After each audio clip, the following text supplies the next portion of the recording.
I'm just kidding. Welcome to the show. I am your host, Chris, and this is the weekly Spinner Rack. Oh my God, I've got a bunch of interesting comics to review at the end of the show. We'll start with more the news of the week, the comic book news of the week. I've got weird news this week. Let's greet some people that are already here waiting in chat. This is always nice to see. Hello to Steve Sorensen. Hello to Kevin Connor, starting things off with a super chat. My goodness, thank you so much. That's a really nice start. Let's see. This is, I'm trying to see. TM Nerdy says, nominated you for the CBC Awards. Nominated you for favorite channel 5,000 plus. CBC, is that like Canadian Broadcasting Company? I'm not 100% sure, but either way, that's kind of you. Thank you very much. Very, very nice too. Let's see. Time for the dopest, tropiest show on YouTube. Maybe second tropiest, right? Hello, Iron Shell and Shane and Kyle Carter. We've got I Am Brunson, Andy and Omni. Yeah, I can't keep up. This is so nice of you all. Let's see. We've got A-Man and Erwin Papa. The Beowulf saying that shirt. Yes, my wife got me this so that my cats could relate to me just a little bit more, you know? Yeah, exactly. That's it here. Hold on. Can I get that? Yeah. Showing some cat solidarity with the shirt. Absolutely. Love my little Bengal cats. J Muse, B-Man Arsnoff, Sebastian, Seth, Chemdog, Randall, Blood Orphan, Big Gay Dave, Out of Voida, Victor, Void Coupon. Hello, Ryan. Hello, my weird nerdy neighbors. Hello, Wayne Ashford. Hello, Robert Weichel. Wow, a lot of people. No one, Havoc. Really nice to have you all here. And people still coming in. Good. Appreciate that. Let's see. What do I have for updates aside from talking about comics? Oh, I did finally figure out like my shoulder problem that I've been dealing with for a while. I'd been working on the assumption, my doctor had given it to me, that it was a torn rotator cuff. No, it is not that, which is nice to know, but it's also a not great thing either. It's called frozen shoulder, colloquially, also called capsulitis.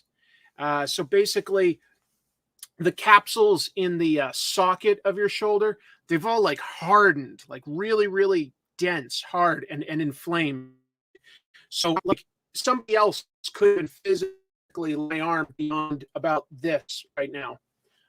That's where I'm kept. It's very painful. How do I fix it? Basically just by eating healthier. That's the only thing. There's not like a surgery or anything like that. I am going to get a corticosteroid shot right into the shoulder. That might help. That's basically like shoving a bunch of ibuprofen into the problem.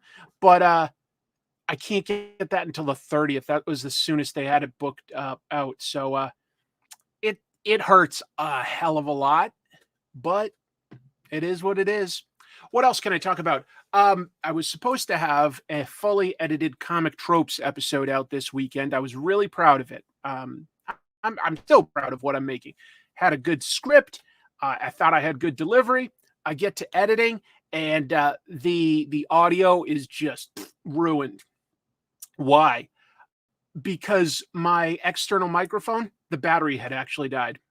So it had picked it up, but like very, very quietly. Didn't work properly. Tried to put it through some audio programs. It was unsalvageable. So be it. So I put out just sort of an impromptu story time video talking about sort of lost media. And I'm back to work. Like I'll have to just re-record that episode, but I should have it ready for everybody this coming weekend. I'm excited for that. Somebody's saying acupuncture. Never really thought about it. Who knows? Maybe some sort of an option. But anyway, I'm looking forward to just trying to get this all fixed up. You know what? I don't have this in the news, but this is sort of comic book related in a way. Have I seen the latest Doctor Who trailer? I have. I love Doctor Who. And this year we're getting 3 specials with David Tennant returning as well as Catherine Tate. And the first of the three specials is called The Star Beast, which is actually based off of the Doctor Who comic series from 1980 or so. Art, as I recall, by Brian Bolland. Beep the Meep, The Wrath Warriors. It's actually a really cool comic. I never expected it to get adapted into a TV show. I think that they've taken some light ideas from the comics. They definitely have from some of the novels that have been made. But I think this is the first time that like a Doctor Who comic book has just really been adapted in such a big way into the TV show. So that was kind of cool. Thanks so much. Steve Sorensen saying to give this video a like. That's really nice of you. Thank you. So anyway, I'm looking forward to that. I'm not sure if you know this, but I can't turn on notifications on your main channel because it says that action isn't available for content made for kids. None of my content is made for kids. I always declare that it isn't. That's very strange. That sounds like a glitch to me. That sounds like a glitch, but I'll look into it. I'll look into it. I don't know. Anyway, I'm looking forward to it. Good jumping on point if you've never seen Doctor Who before, probably. Let's go ahead and get into the news, though. I've got all sorts of cool stuff to talk about. Weird stuff, too. Weird stuff. But I like that. There's the thumbnail. Look at me looking so skeptically at that Frank Miller art. But you know what? I think my take on it might be different from the majority. And I'm excited to talk about Wonder Woman. I've got a bunch of other things. Yes, let's see. It can resolve itself, but it takes a long time. Exactly. My doctor literally said it could take up to 2 years. I was like, excuse me? And so they're not going to prescribe me any painkillers because they don't want me on opioids for that kind of a prolonged time. So anyway. Comic Book Community Awards. I'll look that one up, but thank you. Thank you. So, yes, Biff Bam Pow. Comic Tropes videos aren't just for kids anymore. I sure hope that none of my videos have been declared for kids. I don't think they would be because well, now I'm really thinking about it, like, like whether my YouTube revenue does make sense or not, because I wouldn't say that I'm making that much from YouTube revenue. But I know that every week that I've been uploading it for ages, I always declare that it is not for kids. So I don't think that they think my channel is for kids. I'll look into it just to be sure. Let's get into some of the news of the week. And I'm going to start with this one. It's not exactly like news, like I've got like a report to go on, but I definitely saw a lot of articles being written about Frank Miller's variant covers, as well as tons of talk on pretty much every social media platform I participate in. What's to say? Frank Miller has evolved into a very different style than what he used to have. If you ask me which of these two I prefer by Frank Miller, it would be the one on the right by inked by Klaus Janson. At the same time, I do think that this is somewhat effective in a way. First of all, it sure has people talking and it gets your attention. Well, what's a cover supposed to do? So I think it is fulfilling its intended goal, no matter what people think of it. It's catching the eye and it is getting people talking. So people are going to be way more aware of this book than, say, Green Lantern number 32 or whatever. So in some ways, I do consider that a success. I will also say that he's done several variant covers that are coming up, and I do prefer some of them over others. Like he's got one for Blade and one for Moon Knight that's still this sort of very blocky, simplified style, but I see the old Frank Miller in it. This is very different. Frank Miller worked very, very hard to break into comics as an illustrator. He dealt with many, many, many rejections by Neil Adams, heavily critiquing his work until he got to a point where it was not just acceptable, but he really put a lot of work into it. And I give him credit for working to update his work, not just sort of be stagnant. When he started doing Sin City, he was doing something different. And then there's sort of modern late style Frank Miller. So I'm going to at least give him credit for trying new things. Okay. Um, do I prefer this style? I don't. I don't. Um, it ever since basically Dark Knight Rises, or what is it, like Dark Knight Returns 2 or whatever it was, the sequel to Dark Knight. This is kind of what his artwork has looked like. His variant covers for things like All-Star Batman or All-Star Superman, they're very strange looking to me.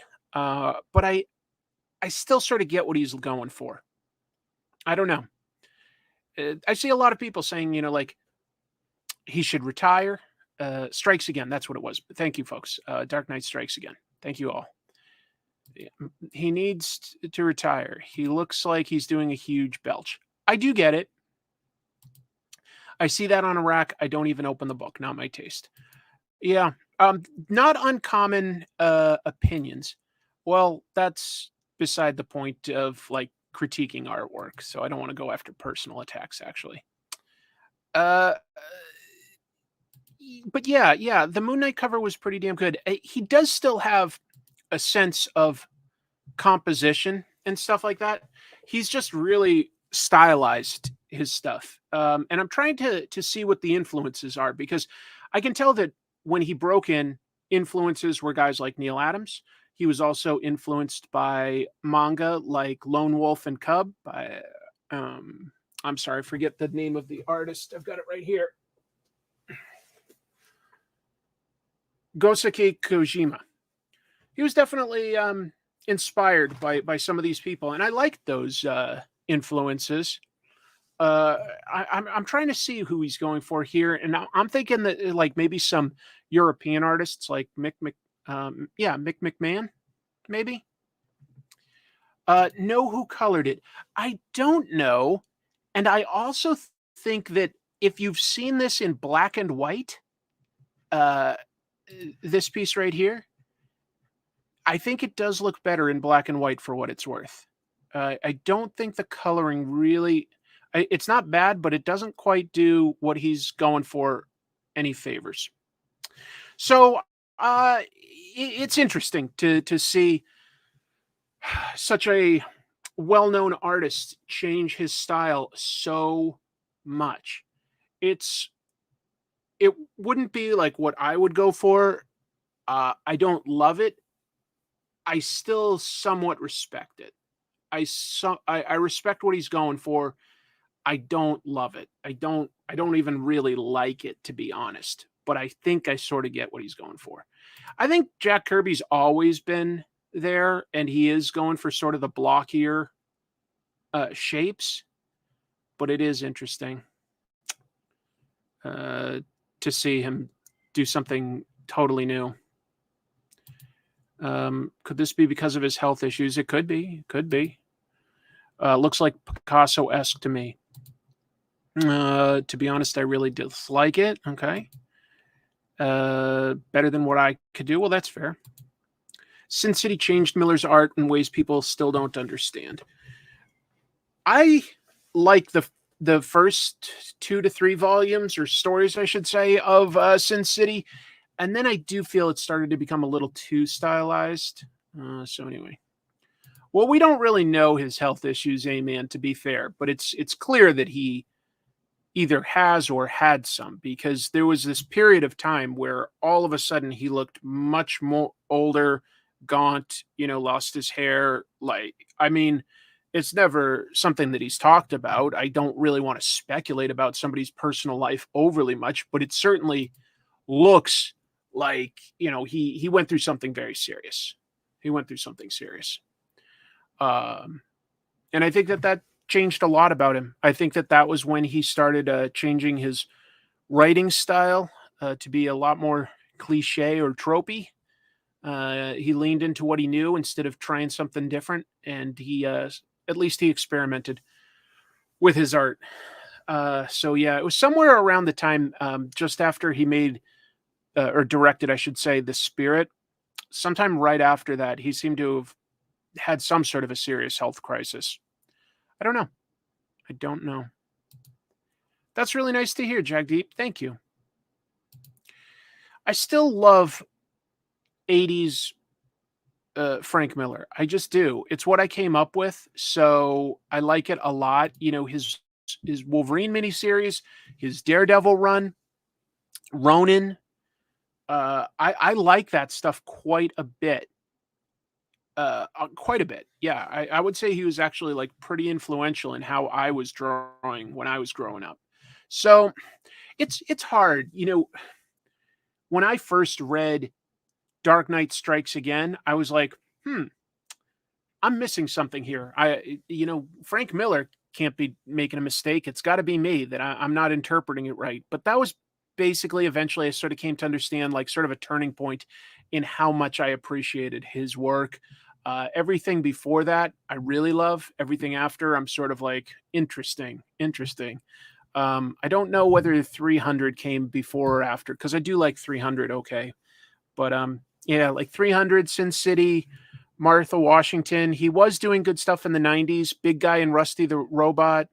I still like a lot of that. Not as much in the 2000s and moving forward. Anyway, it is interesting to see an artist change this much. But I've got more news, so let's move on. Just wanted people to have a chance to throw in some opinions, and it looks like it's not too popular, but that's what I was seeing online too. So I am not at all surprised. So most of us know that there's a writer's strike going on in Hollywood. The writers aren't getting paid a fair wage. They're not getting their portion of like revenue from streaming sales, things like that. So the Academy of Motion Pictures Producers Association, whatever it's called, I forget, but you know they're having trouble reaching a deal. Okay, so the writers are on strike. This has affected comic book related shows, but this is something I thought was really cool. This is some new Tick art from Ben Edlund, the guy that created the Tick. This is his personal sign when he participated in a picket line. He tweeted this on May 9th. He created the Tick all the way back in 86, and then the series went from issue 1 through 12 by him from 1988 through 1993. At that point, he was able to leverage the Tick to become a cartoon, which he was a writer for. He'd always wanted to work in Hollywood. That he used his creation to get in there, and he's been writing in Hollywood ever since. And I've followed his career with great interest. I'll explain why shortly. But I was a huge fan of the Tick. I've made an episode about the Tick and Ben Edlund on Comic Tropes. Huge fan. I think it's hilarious. I think it was somewhat groundbreaking, and his art was something that like evolved really fast and was great, but he hasn't drawn regularly since I think 93. So it was just cool to see him back on his creation. Great cartoon. It's had 2 brief live action series, which I also think were very funny. He's written for a lot of shows that I like. Firefly, Angel, Supernatural. I got to meet him when I was a kid because he grew up a few towns over from the town I grew up in, Massachusetts. He's a few years older than me, more than a few, but not that many. And it was really inspiring for me to see somebody come from like a small town not far from me and have a comic book and then, you know, a cartoon and make it into Hollywood. And I won't lie, he's sort of been a hero for me my whole life. I really, really admire Ben Edlund. I think he's really funny. He's written for Venture Brothers, the only guy aside from its creators to have written for Venture Brothers. And it's just really cool to see him draw his original character again. That was really exciting. I'll tell you something else that meant so much to me this past week. I gave a brief update on Twitter about my overall health. I was just talking to you guys about my shoulder and stuff. He replied to it. I was stunned. Folks, I just told you, this guy's basically one of my heroes. And he just said, like, hope you feel better soon, sir. I was like, I can't describe it. Think of whoever is a hero for you, whether it's like a parent or a musician or an artist or a politician, whatever it might be. Uh, and that person to say something kind to you, I didn't expect it. It made me feel so, so good. So anyway, I just thought I'd share because I think it's a big deal to see him drawing again. He hasn't drawn in a long, long time. Yes, New England Comics is primarily a comic shop and was originally a comic. It's a chain of comic book stores, to be fair, and they published a newsletter, a black and white newsletter that would have a couple little articles about upcoming comics and stuff, as well as sort of a price guide. And they had a little monkey mascot called Bongo. They had a couple comic strips with him, and they published the Tick within the pages of that newsletter. So if you could find that original black and white newsletter, that's definitely worth quite a bit. I'm sure I had it at one point and didn't keep it because it just wasn't meant to be. It was on cheap newsprint and stuff. And then they published his comic book. Anyway. Yes, I love this shirt too. Chrissy got this for me. I think it's hilarious when I'm holding my cats. We all blend together. Wait, I saw something about NEC. What did I just miss? ChemDog says, I go to the Brockton NEC every Wednesday. Brockton wasn't the closest one to me. Quincy was. But I did go to Brockton for the Death of Superman issue. That was maybe 93. It's hard to remember. I don't think it has anything to do with Bongo Comics, Demon. Don't think so. I think they both like the word. Speaking of the strike, this is somewhat relevant to our interests. It shut down the Daredevil show.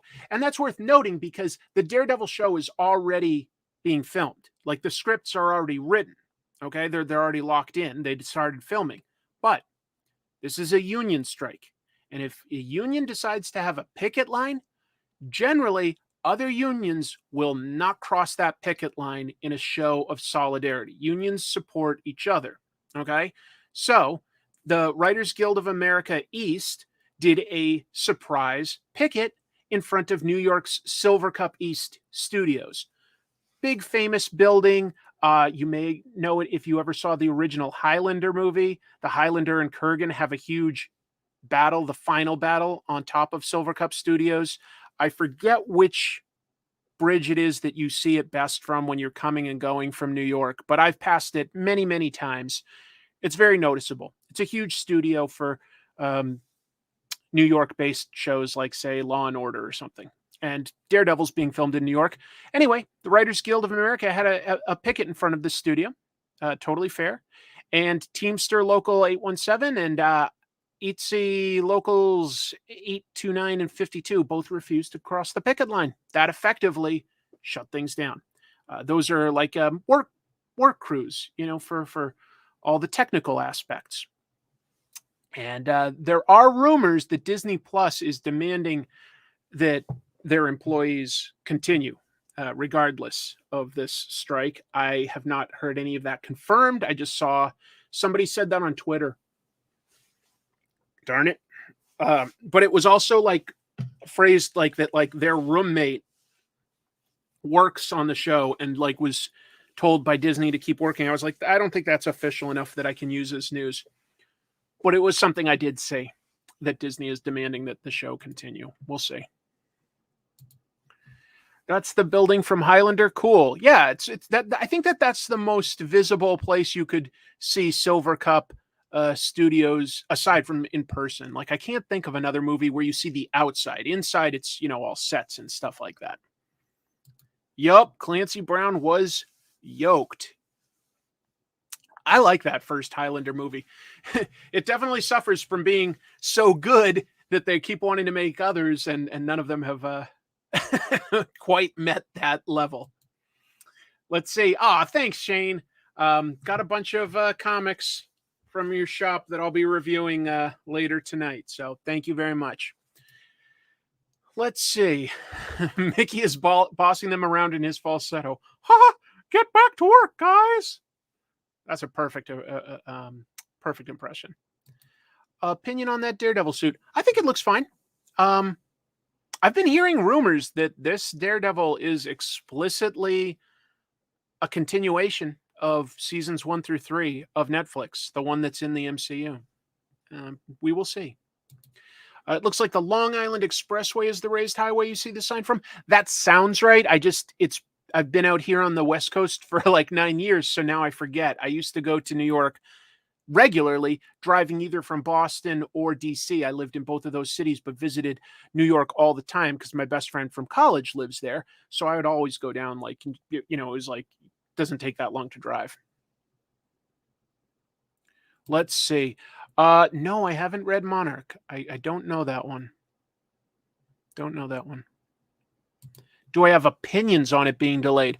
Um, Not strong ones. I support the writers. So it sucks when TV shows get delayed, but I'll get them eventually.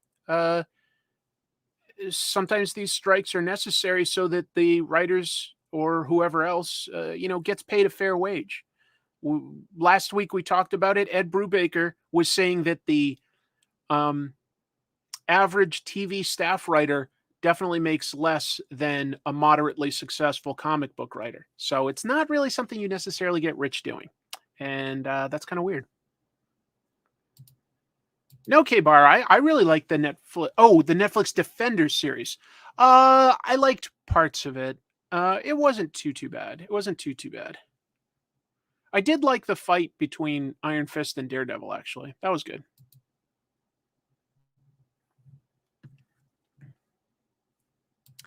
Nope, haven't heard of Heavy Metal Drummer, I have to admit. Favorite Daredevil run? There have been so many good ones. I think because of nostalgia, that Frank Miller written and illustrated run is my overall favorite, combined with Born Again, drawn by David Mazzucchelli. But I also really liked the Ed Brubaker run. Um, I've liked what I've read by Chip Zdarsky. I've heard that the Mark Waid run is also really strong. I haven't read that one yet, but there's a lot of good ones. Yep, I did hear that. Yeah, I guess Spawn popped up in the last issue of Philadelphia. Oh yeah. That's an underrated one, Chemdog. Ann Nesenti and John Romita Jr. Ann went in some weird directions, man. All sorts of weird things. But she created like Typhoid Mary. She had Daredevil go up against Ultron. She had Daredevil go up against Mephisto. It was unlike anything else that had been done. And coming off of the acclaimed Frank Miller run, I think that was smart. That was smart. Yeah, it's funny, Daredevil throughout like the 60s and 70s was definitely a B level character for Marvel. He was fine. He was an important part of their universe, but nothing that really quite landed the same way as when Frank Miller turned it into a street level crime comic. That really changed everything. Anyway. No, I don't think I have read the Charles Soule run. I might have read the first couple issues. I need. There's a lot of what do you call them? Trade paperbacks I need to collect someday. Here's something related to TV. DC Comics had an ad on TV, and I just thought that was worth mentioning. Way to go, DC! It was just sort of talking up their Dawn of DC line. They sort of did animated images of the art from their current Dawn of DC runs. 30-second ad. You can see it on their official YouTube channel. And it aired on both TBS and TNT during showings of AEW wrestling. That sort of makes sense. I will say, I think that the Dawn of DC branding, if you want to call it that, but like the stories are really, really strong. I think that they've hired some great creators who have really good takes on the characters, not overly complex, a great jumping on point for new people, and it didn't involve a cosmic reboot of anything. It's just sort of a light refresh across the whole line. It's a really easy it's easy to jump onto basically all the DC books right now, and I've been enjoying quite a few of them. So I'm really impressed by the Dawn of DC initiative. I hope it's doing well for comic shops because as a reader, I'm really impressed with what they've done this time. I think that this is like New 52 was definitely like a good sales jolt right initially. And over the years, it sort of tapered off because there was no real plan. Well, this doesn't have some sort of weird, gimmick behind it. It's just a light refresh of everything. And it's really easy to jump on. I'm really impressed. I'm really, really impressed. Yeah, DC has really stepped up recently. Just really, really good. Let's see. I agree. Action Comics, Superman, Green Lantern, Green Arrow, Unstoppable Doom Patrol, all pretty good so far. I'm digging it. Me too. I'm liking Adventures of Superman, John Kent. I just tried a new book this week called Spirit World that I thought was decent. It's at least a good, easy point to jump on. I like so many things that they're doing. No, I didn't get Green Lantern on day one of its release, and I walked by a comic shop like a few days ago, and I got it thinking I would get the plastic ring, but they'd already given them all out. Thank you, Steve. Really enjoyed Green Lantern and Action Comics. Yeah, both really, really impressive. Really, really good jumping on points. If you like DC characters and you haven't read them for a while, it seems like this is a really easy time to jump on any character you've ever been curious about. They're all kind of getting refreshed, and they're sort of every month they're rolling out one or two sort of light refreshes. Some of them haven't really gotten that like new creative team yet, but will like in the next coming months. I've got some more news to it. Much appreciated, William. Give me a minute. It's hard for me to raise this arm, but boom, double salute, double salute. Yeah, I was impressed with the writing by Alyssa Wong, Blood Orphan. We'll talk about that towards the end of the show. But I also just like that they're investing some money in TV ads. I do think that reaches a lot of potential readers and casual readers. And I think that the Dawn of DC initiative can work for sort of lost fans or casual fans. So, yeah.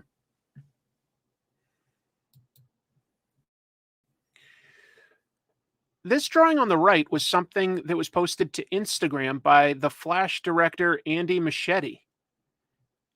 He didn't say anything else about it. It was just something he drew. I mean, I assume we're supposed to think that that's Reverse Flash because of the yellow, right? Does that mean that Yellow Flash? I mean, well, he has been called that, but like Reverse Flash would be in the movie. I think it's a safe-ish guess to assume that Reverse Flash could somehow be in the movie. And Andy Muschietti obviously sort of drew these lines across the costume that seemed to be on the movie costume. So anyway, he just posted that this week to Instagram. I thought I'd share it. It seems like he's hinting at something, but who knows? Who knows? I couldn't care less about the Flashpoint movie. It feels like the studio's dumping all of their time and effort into marketing it. Well, they spent a lot of money, so they got no choice. They got no choice but to pump it like crazy. I hear that I think the budget was something crazy like $240 million. Like a lot of money, a lot of money. So they've got no choice but to try to make it back. That said, all the early reviews do seem very positive. And I'm not too much of a conspiracy nut to think that they're all bought and paid for. I think that it legit might be a good movie, which is problematic considering Ezra Miller, this star, and all of his many legal troubles over the last 4 years. I don't know. I'm going to see it. I almost feel obligated to see comic book movies. You know, like Morbius, I would probably not have gone to see Morbius if I didn't do a show about it, but I'm like, well, people are going to ask me my opinion and stuff a lot. So I may as well see it. I've also got the AMC Stubs thing that lets you see up to 3 movies a week. So I might as well if I've got the time. kill off Barry, bring in Wally. It's not a bad idea, to be honest, but we'll see. We will see what they do with the new DCU. Speaking of DC things and DC movies, these were technically originally shown in the movies. The original Max Fleischer Studios Superman cartoons. Those were all, they made 17 animated shorts that aired before movies from 1941 through 1943. It's really cool looking, by the way. The animation is very slick. You know, there were no tricks back then. You were drawing everything by hand, frame by frame. Big studio, lots of people drawing. And that's where Superman really started to fly, because it was easier to animate him up in the air as compared to jumping really high and then coming back down. There was a little less animation to be done there. So that's where Superman originally gained his ability to fly. Now, this is just one review, so don't necessarily take this as gospel, but this is coming out this week, tomorrow, the 16th, May 16th. This will be in stores, but the Blu-ray collection, according to the Digital Bits review, it says that they remastered the shorts too much to remove all the grain, and it ended up just softening everything. Like, they should have left some of the natural grain. They also said that it's over compressed. I'll be honest, I'm probably not enough of, I don't know what the term is when you really appreciate high definition images, like in movies and stuff like that. There's like a term for people that love home theater stuff. I can't think of it right now. I'm not enough of a person to probably notice over compression. And this is just one review. This is one review. Yeah. Yeah, they did a bunch of rotoscoping. I see a bunch of people mentioning that. Right, and I was just going to say this as well, but Victor's got it. Not for everything, of course. I'm going to sneeze. It's not cinephile. It's something else. Hold on.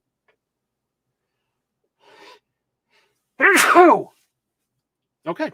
That was fun. I don't know. I hope that isn't true.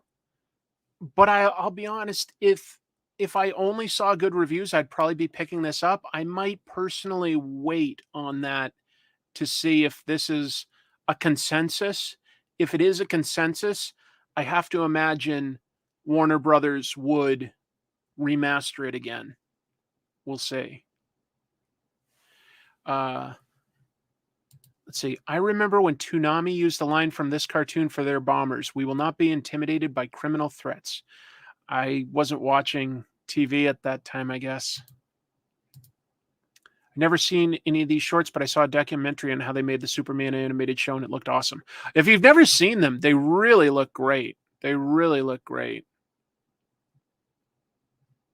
Andy! Didn't see you there, but yeah. Yeah, they are. They're really, really cool. You know, it's funny. From the 80s until maybe like 10 years ago, I remember that anytime there was a comic book adaptation, whether it was to TV or film, fans could get really, really mad if they changed anything about the canon from the comics.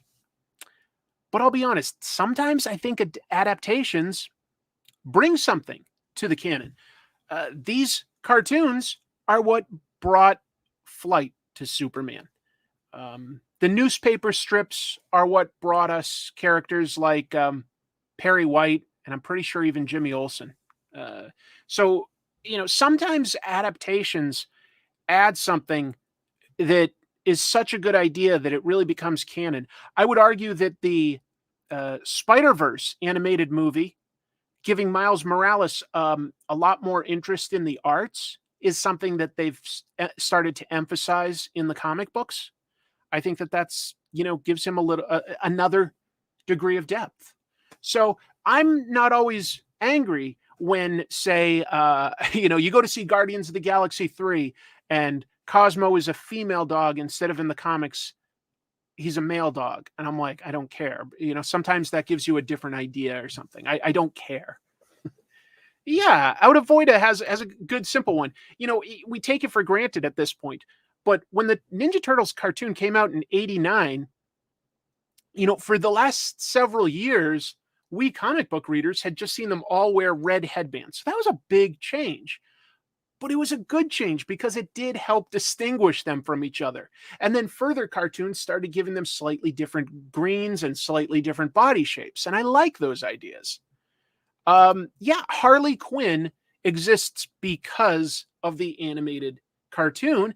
And then I would say people like Amanda Connor helped sort of reinvent Harley Quinn and make her even more relevant for the future. I'm not saying every change is good. Don't get me wrong. But I'm also saying that, like, sometimes in these movie and TV adaptations, if they've changed something, I'm not against it because sometimes that idea might work a little better long term, and it might just need to be refined. X-Men Evolution gave us X-23. Yeah. Superman defeated the KKK over the radio. Yep. That was a classic. And obviously, a couple years ago, was turned into an updated version of a comic book drawn by Gurihiru. Very cool. Very cool. Hopefully, this is a single review. So don't take this necessarily as gospel. I'd love to see some more reviews. It comes out tomorrow. We'll see.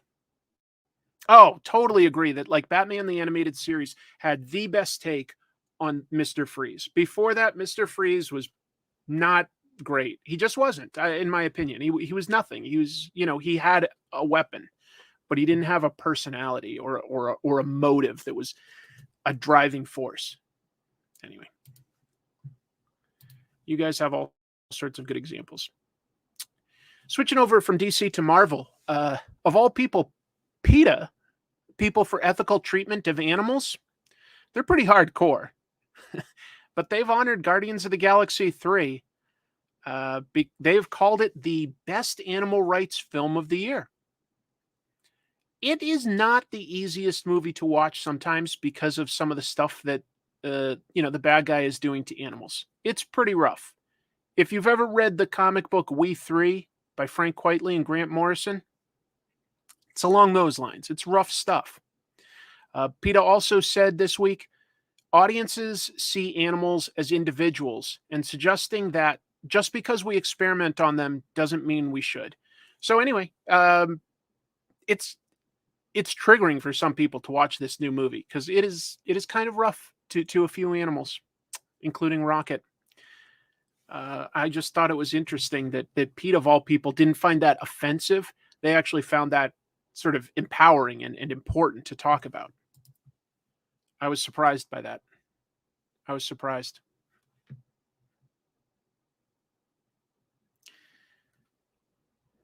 Yeah, I don't want to spoil anything, so I'm not going to get too into it. Like, just going on. This is like stuff you'd know from trailers and stuff. Haven't seen it yet, but my friend says the Rocket stuff made him cry. I can totally understand that. It's pretty emotional stuff.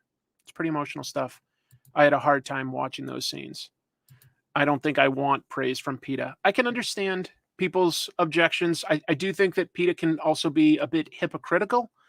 But yeah. Anyone else watching Channel Awesome's Bat May? No, I don't know what that is. Sorry. Channel Awesome is Nostalgic Critic, isn't it? But I don't know Bat May. I don't know that. No, not. I'm going to move on in a moment. I don't have anything else to say about the movie itself. Just thought it was very interesting seeing PETA honor Guardians of the Galaxy 3.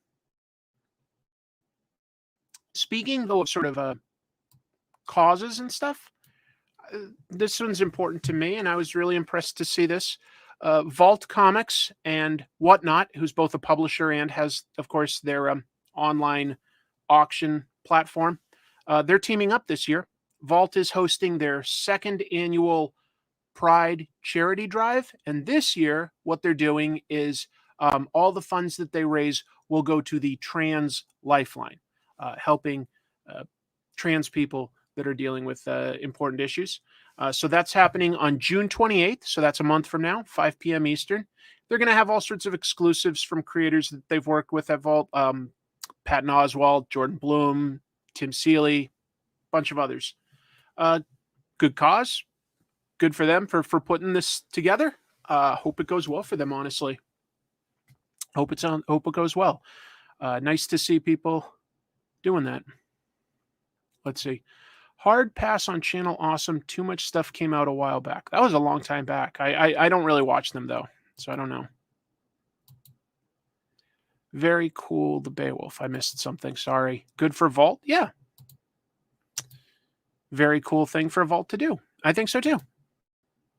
Mindset, huh? Mindset is a good Vault comic. Don't know that one. I don't think I know Mindset. Vault is great. Okay. You also thought of We Three during the Guardians? Yeah. Vault has put out quite a few fantastic books in the last few years. It's cool to see them doing something like this. Yeah, and for the second year in a row. So, another person agreeing that Mindset was a good book. Okay. I've definitely picked up several Vault books. I tend to sometimes forget which ones Vault has published, but I definitely have picked up Vault books. It seems like they do a decent job at getting some good creators. Does Vault do Barbaric? I think that Vault does Barbaric. I like Barbaric. Yeah, I've seen a lot of people talking up the Nasty. I should check that out if I can find it. I'd be curious about that. Oh, yeah, they also did Giga. Right, Giga was cool. Yep. I think Mindscape might be a different comic. But there's another person saying, I agree, Mindset was good. And also, wait, I missed. Yeah. And lots of people saying Mindset is great. Wow, that's a lot. That's a lot. That's interesting. Vault already has a lot of my money, but I'll still support this. Good. Just wanted to put it on people's radar. June 28th. Let's Vault in. Yeah. We're just going to promote Vault. It's the Vault show. West of Sundown was their free comic this year. Quite good. I'm still bummed out that I missed free comic book this year, free comic book day. I had to work.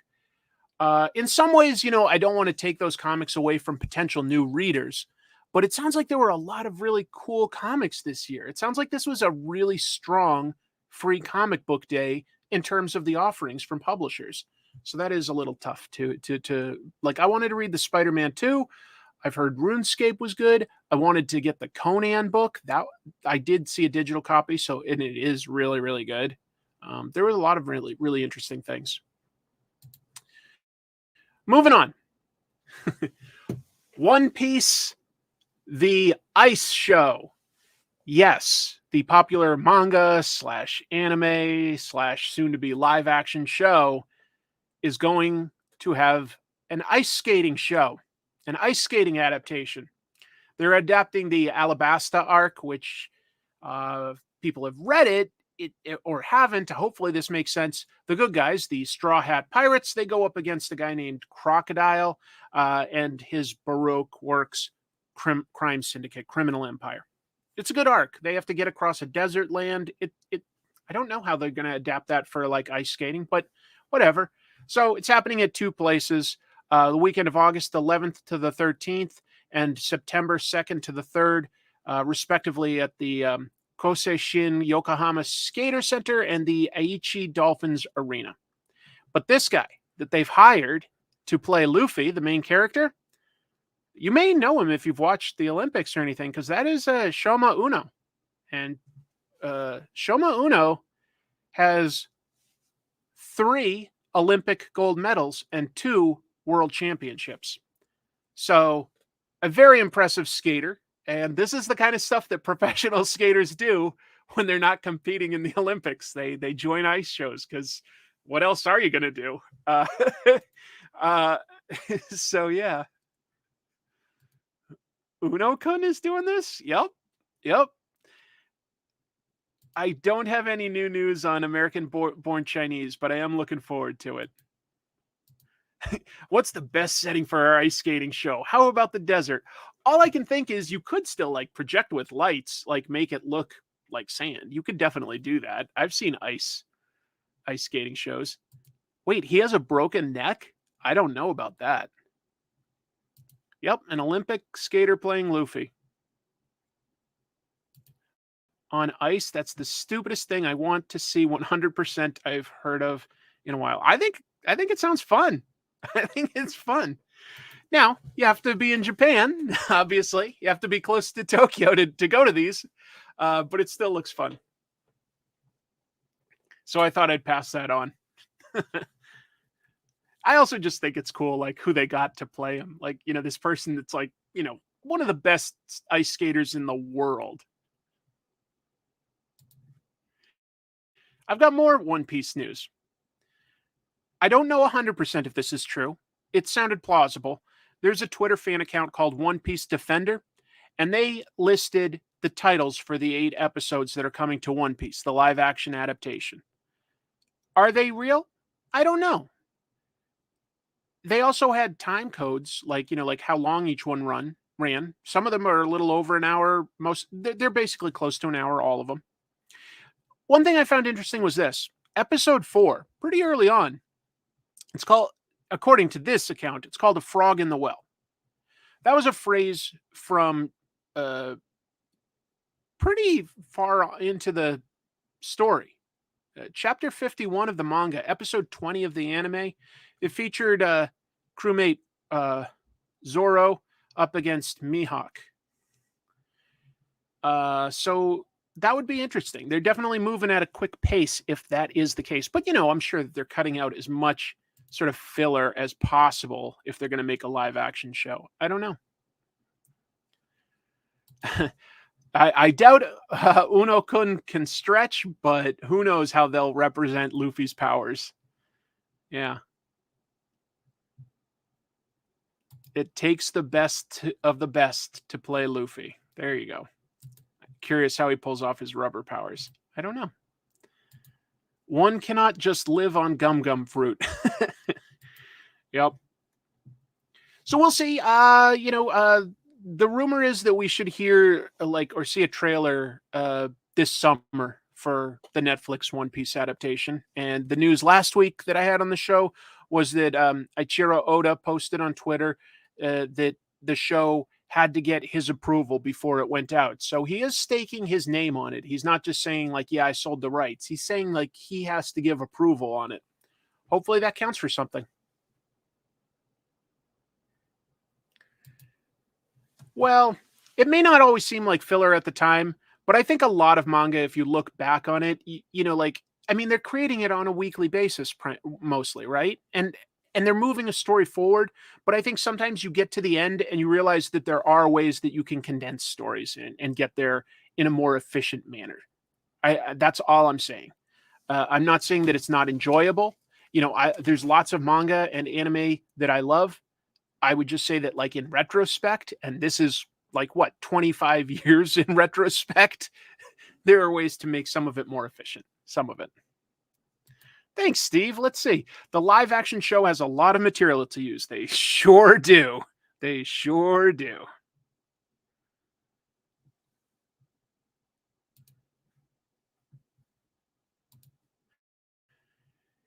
Speaking of manga stuff, I know I'll be picking this up when I go to Japan in September. Spy Family, one of my favorite manga, has teamed up with Boss Coffee, who's pretty much the biggest coffee company over in Japan, to produce branded coffees. Those will be in stores starting June 6th.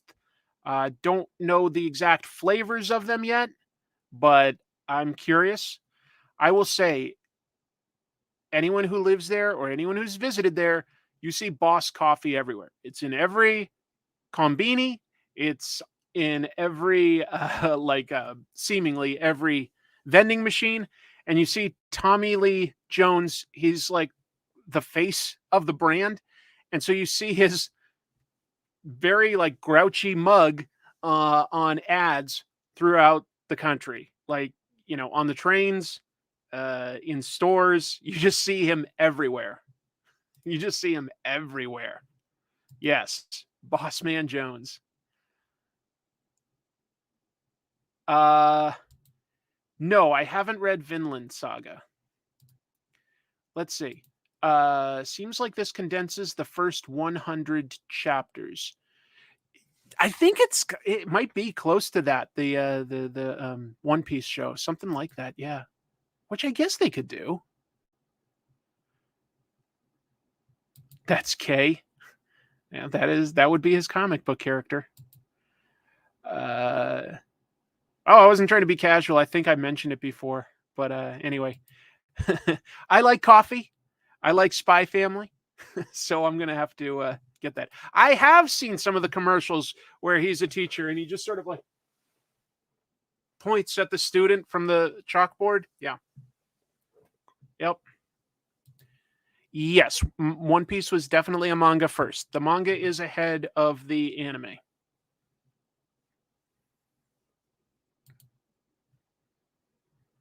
There are rare cases where the anime has come first and then they've made manga based on it, like Cowboy Bebop or something like that. But most of the shows that are like, a few seasons are because there's already a popular manga to base it on. A lot. Tommy Lee Jones Edwards fan. Tommy Lee Edwards fan? Tommy Lee Jones. Not Tommy Lee Edwards. What am I missing there? I'm missing something. Oh, I wouldn't be surprised if they do, Kevin. I'm sure that they'll consider making an animated commercial for the Spy Family coffee. I think that they've got a movie, an animated movie coming out maybe by the end of this year. Yeah, as long as we're sort of talking about adaptations and things and manga and stuff, Saint Seiya is a manga from like the 80s. It's never really been popular here in America, but it ran for a good while. It's a respectable run. In Japan, there are definitely fans. They made a live action movie of it called something like Legends of the Zodiac. Like just came out in most countries. It's coming out in this country soon. It's bombing everywhere. Just totally bombing. People do not like it. Oh, it was a joke. I'm sorry that I didn't get it, man. I'm sorry. Yes, he made me reboot. What did I miss? Tommy Lee Edward? I don't know. I don't get it. Oh, okay. It's called Knights of the Zodiac. Knights of the Zodiac. The reviews aren't kind. Audiences don't seem to like it. It's made a pitiful amount of money worldwide. It's definitely going to lose money for the studio. Yeah. Let's go back to American comics. Mike Mignola. I'm a huge fan of Mike Mignola. He's just got such a unique style, and he carved out a niche in comics to do what he liked to do. He didn't want to draw modern day skyscrapers and cars. He didn't want to draw that stuff. He wanted to draw creepy woods, decrepit castles, monsters, stuff like that. So he created Hellboy, and I love him for it. Well, he's obviously done a lot of guiding his Hellboy universe for a long time now. He posted to both his Facebook and Twitter accounts this week with this image, and he just said, I am officially starting on my new comic. No idea when it will see the light of day, but it's a brand new thing, not Hellboy related. The first part of a much, much bigger thing, and I couldn't be more excited. I'm excited too. I'm glad to see him try something new. I think that's usually a good thing for creative people. You need a creative spark sometimes. That said, he does have a new live action Hellboy movie, and apparently it just finished its shooting over in Bulgaria this week. Just a 7-week shoot, really, really fast, but they're doing a modest story, The Crooked Man. Just sort of like a local devil or demon kind of guy in the Appalachian Mountains back at like the 1950s or something like that. So I'm curious to see that. I'm curious to see what Mr. Mignola does with his new comics. Oh yeah, good point, Tom. Yeah, I'm always glad to see him drawing, period. That said, if you follow his social media, he shares a lot of sketches. He's always drawing. He really is always drawing. He's not always drawing like full pages and stuff like that. Not always, but he is always drawing. I never saw that last Hellboy movie. I don't know if I'm missing anything or not. It didn't seem to do well, and I love Hellboy, so I just sort of stayed away, but I don't know.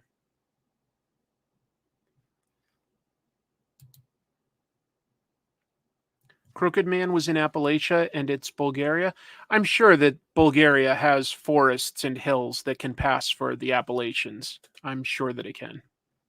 Yes, from what Mignola stated, he said that it's flat out a horror movie this time, that it's really modest stakes, and instead of like Hellboy saving the world or anything really big, it is just a small sort of horror movie. So we'll see.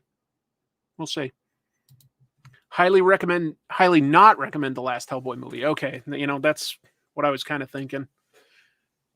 Torture? Beowulf says the last one was torture. That's strong. Those are strong words. Wow. Yeah, it's some of Richard Corbin's best art. Yeah, it's really cool. It's really cool. I thought the latest Hellboy was fine enough, but I enjoyed it more than anyone else because I got the cinema to myself. That can be nice. I don't know if it's action per se. It might just be horror. It might just be horror. We'll see. We will see. Here's something that's been in comics, also books, Wild Cards. Don't know how many of you know about it. It's something created by George R. R. Martin, who most people know best from the Game of Thrones TV show, but he's written all sorts of other stuff. Wild Cards is definitely a sci-fi superhero thing. It takes place in an alternative modern day Earth, where basically back in the 1940s, there was an alien virus that mutated humanity in different ways. Some people become like really ugly mutants. They're known as jokers. Other people get superpowers. They're known as aces. So Wild Cards. It's an anthology. He largely just edits it. It's written by a lot of different authors. It was going to be adapted into a TV show, though. But this is what George R. R. Martin posted to his blog this week. He says, Peacock has passed on Wild Cards, alas. A pity. I don't know if that's a pity or not. I would love to see him spend some time finishing the Game of Thrones books or a Song of Ice and Fire books, if I'm being pedantic about it. Those are my favorite things that he's done. We shall see. Yeah, Wild Cards is pretty much the only project GRRM seems to actively care about. And you know what? If he cares about it, cool, more power to him. But, yeah. Great GRRM voice. Also, spot on GRRM. Thank you. I did interview him back when I had a podcast about TV. So that was pretty cool, Game of Thrones was on, and I was able to pin him down and do an interview. So yeah. Wild Cards is all right. Because it's an anthology, I'd call it a little hit and miss. Wild Cards is the thing GRRM wished blew up instead of a Song of Ice and Fire. I think that might be true. That might be true. EJ, lovely to see you, buddy. Even Hopper doesn't recommend the last Hellboy movie. Oh, did the actor himself just say like that not to see it? I don't know. I'm getting more and more curious about comics written by fantasy authors or based on something like that, such as Michael Moorcock. Sure. Hey, Joe.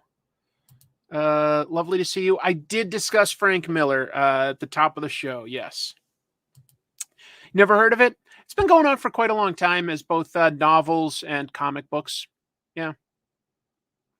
But it is superhero based, so I thought I'd at least mention it. It has obviously, like, here's a Marvel comic.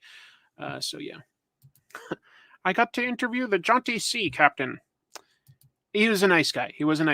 Even though he badmouthed my New England Patriots, and so be it. He's a fan of the Giants.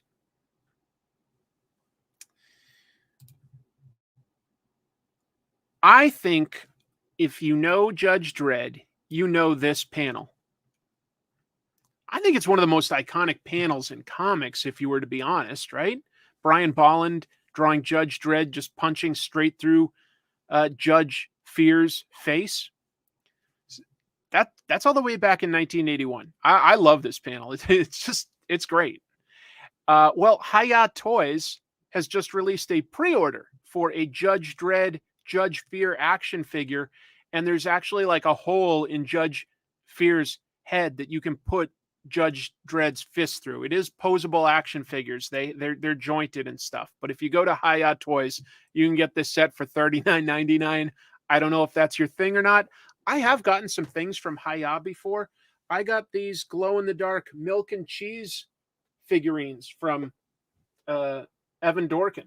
Evan Dorkin's Milk and Cheese. It really hurts to hold up cheese, so I'm going to just go to that. These were issued through Hi-Ya Toys. So they do interesting stuff that other companies wouldn't do. I thought that looked pretty funny.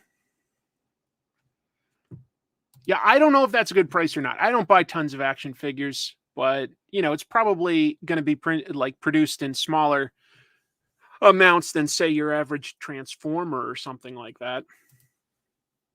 My awesome meter has registered a spike. I love me some Dredd. Awesome. Honestly, Hi-Ya is hit and miss. Okay, I find the Predator and Dredd figures to be a bit wonky to pose. They're RoboCop, though. Chef's kiss. Interesting. Yeah. Gaze into the fist of Dredd. God, I would have loved it if that last Dredd movie did well enough that we got a bunch of sequels in that style and we got to Judge Death and the other dark judges. That would have been so cool. I love that last Dredd movie. At least we got that one, though, right? I should be grateful that we at least got that, because that is a good-ass Dredd movie. Looks lovely, yes. My comics education is poor for not knowing Dredd that well. Judge Dredd isn't the hardest to catch up on, because they do a good job of putting it out in omnibus collections. That said, it's done in sort of like 7-page weekly bursts, kind of close to manga. So it's good to find some of the best story arcs, find a list of top 10 story arcs and start with those to see if it's your speed. Because if you read it from the beginning, it might seem a little slower or halting at the beginning.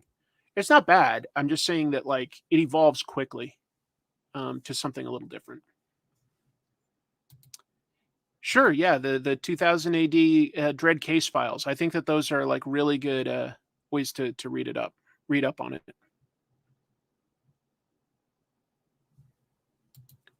No, man, it's been 9 or 10 years. I don't think that's happening. Do you think they would have been able to do it justice? The movie did lack a bit of the goofy and satirical tone of the comics. Well, I'm thinking if it did well, future movies would presumably have a little bit more budget and try a few more things. I don't think that Judge Death is where you start, but it is pretty cool. That's all. Yeah, I also saw the original Judge Dredd movie with Sylvester Stallone in the theater. It was kind of fun for what it was. It was picking and choosing bits of Judge Dredd lore, and some of it was just not Judge Dredd at all. But yeah. I am the law. Throw down your weapons and prepare to be judged. I've made that argument before, Joshua. Brian Bolland's very, very talented. Not just a good artist, but good at composition. Good at a lot of stuff. Yeah.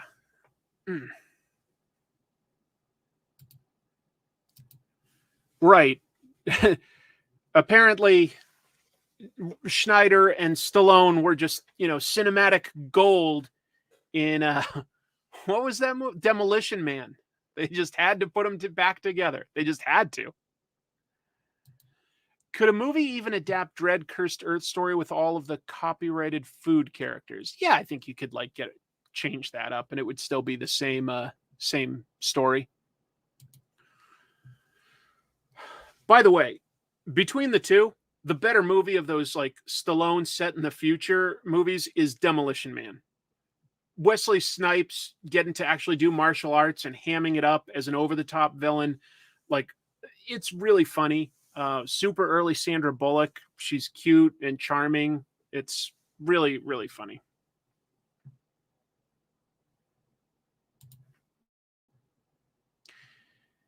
Viz Manga is making a change. Their app, if you subscribe to it, is now having same day release for a lot of their series. Same day release in both Japanese and English. It's $1.99 to subscribe, and there's something like 15 ongoing series right now that they're releasing day and date, both Japanese and English on the app. A big goal here: cut back on some of the piracy, like fans just doing scanlations. Have actual professional translators. I do think that there's a difference, having looked at some scanlations. Some pretty sloppy work sometimes, most of the times, to be honest. You can make sense of it, but it's not always the best, like, technical lettering either. Anyway, and then you get a bunch of Viz's back catalog as well if you subscribe to this. I guess that sounds a little like a commercial, but I was excited by the move to do things in Japanese and English on the same day. Now, to be fair, the Shonen Jump app has been doing that for a while themselves on a bunch of their series as well. But, Viz is a huge publisher here in America. They're like one of the biggest publishers, just to be clear. Like, honestly, like for comics, they might be the biggest or second biggest.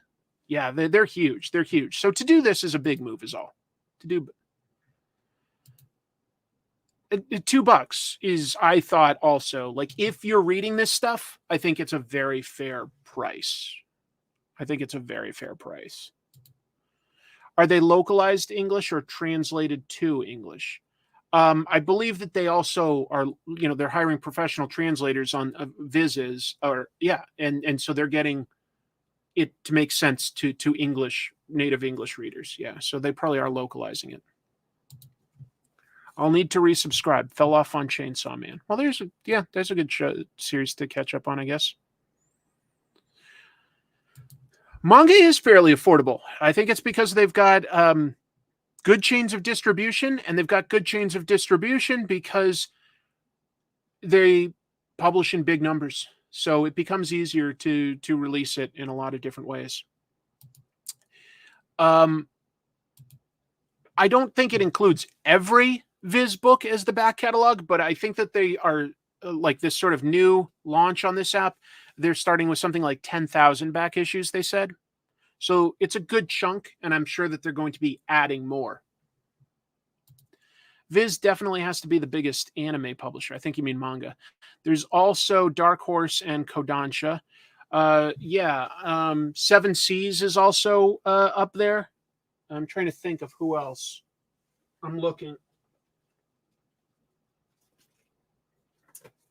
Well, I was just in terms of comics. I think you also have to put Scholastic way up there these days with their kids' books that are their comics, like Guts and Smile by Raina Telgemeier, or Dogman and stuff like that. Leon, those are all books that are in Target and Walmart and stuff like that, like as well as the bookstores. So yeah. Thank you, man. There's a cut of Demolition Man where they replaced Taco Bell with Pizza Hut, and instead of reshooting the scenes, they just dubbed over their lines. I've seen that clip. I think it was because, like Taco Bell isn't everywhere in the world that speaks English, but Pizza Hut was, something like that. I don't know, Shaman King. Sorry, I don't know that one. I thought I'd mention it though, because I'm $1.99 a month to have access to ongoing manga isn't too bad. Isn't too bad. And as long as we're talking about that, this is somewhat related. Apple, specifically Apple Books app, that's their reader. They signed a 3-year deal with the Korean webcomic publisher Kanaz. So that's not quite Webtoon, but it's big. They have had this app available in Japan since April, and they're imminently about to launch it here. So basically, there will probably be a something like a Kanaz app. They might change the name for us in the West, but it's going to have their webtoon things using the power of the Apple Books reader. So that's also like a digital app to read online comics. And this stuff's worth mentioning because, yeah, webtoon stuff is becoming huge. It's becoming huge. Getting in on Korean comics now before they start blowing up overseas is a smart move. Immense industry. Yeah, think about this. Apple, first of all, there are literally like over 1 billion iPhone owners. Okay, so that market, like the Apple Book app, is a humongous platform. And if they're partnering with a webtoon, that is, let me just make it clear, this is not a small deal. This is a big, big, big business deal to try to move stuff like this over to, like, Western reading audiences. I think that, like, if Apple is doing that, they're noticing that, like, oh, hey, Netflix is making all these shows based on Korean manhwa, etc. Manga is huge, but like everybody's got that stuff locked up. What can we get in on? And if they see an opportunity there, that's a big deal. That is a big, big deal. So I thought it was worth mentioning it. We will see what kind of developments this has, but it could be big. It could be. And then I've got something related to that. I think I sort of put this in a good order this week. Some weeks I just put it in a random order. This week I put some thought into it. The news. There's a Korean webtoon that is just launched as a live action Netflix show. Somehow I had not heard about this one ahead of time. So I haven't had time to watch it either, but I am curious about it. So Netflix just launched, this is like an image from it, Black Knight. And that's a Korean drama that Netflix produced. They've obviously had a lot of success lately with stuff like that, which is awesome. This is a post-apocalyptic show following 5/8, a delivery man who collects and delivers oxygen across Korea. So this was adapted by a webtoon by Lee Yun-kyun, and it was originally called, and I'm terrible at pronouncing Korean, so please forgive me there. I'm going to guess. Takbae Gisa, I'm guessing, translates more to delivery night. They updated it for the show to Black Knight. Has anybody tried it? There are some physical releases of Korean manhwa, Steve. For instance, Hellbound is definitely in stores. If you go to Barnes and Noble and go to their manga section, it's not humongous, but before the manga starts, they now have a manhwa section that has a lot of physical books by Korea, so that you can get some of that stuff physically. Oh, you already saw the whole thing. Wow. Okay. That's part of why I have it in the news. Yeah, not everybody would know that this is an adaptation. They might just think it was, just a show, and yeah. So I'm going to try it out just because I have enjoyed a bunch of things that Netflix has produced as Korean dramas. I mean, we all watched Squid Game. We all watched it. We were legally required, everybody in the world, to watch Squid Game. Everybody saw Squid Game. But I also really liked, they did an adaptation of a manhwa called All of Us Are Dead, a zombie show set with like kids trapped in their high school. I really liked that one. I really like that. I hope we get a second season of that. That was one that I liked. Hellbound is also on Netflix. That's an adaptation of a a Korean manhwa. So yeah. You saw a scene from it. Nice, nice. So I guess it is getting out there. I hadn't seen any real news about it, and I came across it while I was looking up the news for the week. Yeah, definitely watch it while you're drawing. You haven't seen Squid Game? I'll be honest, Joe, I did really like it. I think the reason it was so popular is because it's legit pretty darn good. I liked Hellbound. You didn't see Squid Game either? That's fair. Not everybody can, I guess, but for some reason, Squid Game is getting an American adaptation. The reason is money. Some people just won't watch foreign language stuff. They won't. So, yeah, there's money to be made there. It's an IP now. But I know that some of you that said that you haven't seen it were joking, and that you actually had seen it because everybody saw it. It's good. It's cool. Jumping over to some different types of manhwa. Hong Kong. This gentleman goes by the name of Zunzi, if you've heard of him.